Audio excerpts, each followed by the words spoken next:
On en vient à la chronique sport avec Lise-Laure Etia. Bonsoir Lise-Laure. Bonsoir Patrice. Du football pour commencer avec la finale de la Coupe de la Ligue française chez les filles. Un événement déplacé à Abidjan, Côte d'Ivoire, face à face l'OL et le PSG. Et ce sont encore les Lyonnaises qui l'emportent. Oui, il reste à savoir quand est-ce et où vont s'arrêter ces Lyonnaises.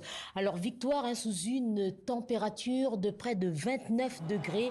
Pas facile pour les joueuses qui sont arrivées il y a 2 jours. Elles n'ont vraiment pas eu le temps de s'acclimater. Le stade Houphouët-Boigny de 35 000 places était presque plein. Donc, une belle ambiance. Et il faut savoir que les supporters du Paris Saint-Germain étaient plus forts à l'applaudimètre. C'est eux qui ont donné de la voix. Écoutez-les.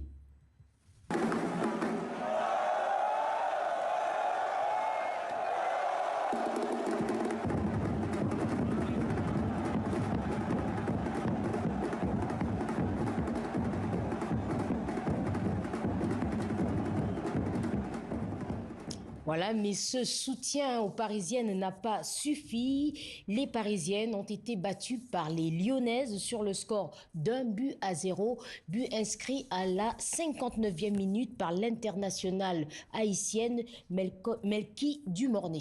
Et à l'issue de cette rencontre, le président de la Fédération française de football a annoncé que cette rencontre entre le PSG et l'OL s'inscrivait dans une relation d'amitié avec la Fédération ivoirienne. Et il est même allé plus loin que ça avec une autre annonce.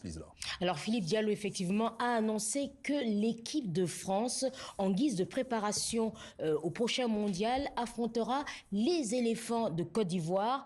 Ce sera le 4 juin prochain dans l'ouest de la France, à Nantes, au stade de la Beaujoire. Et ce sera la 4e confrontation entre les deux équipes. Je vous rappelle que la Côte d'Ivoire est également qualifiée pour le mondial. Alors on quitte le football, on passe au basket. C'est aujourd'hui la 3e journée du tournoi qualificatif pour la Coupe du Monde féminine qui se déroulera en septembre prochain en Allemagne. Les 4 équipes africaines ont retrouvé le parquet. Oui, alors voici donc les résultats. Victoire du seul pays africain déjà qualifié, le Nigeria. Les 10 Tigresses, championnes d'Afrique en titre, se sont imposées face aux Philippines, 101-84.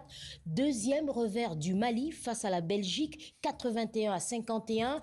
Défaite également des Sud-Soudanaises face à la Chine, 86-76.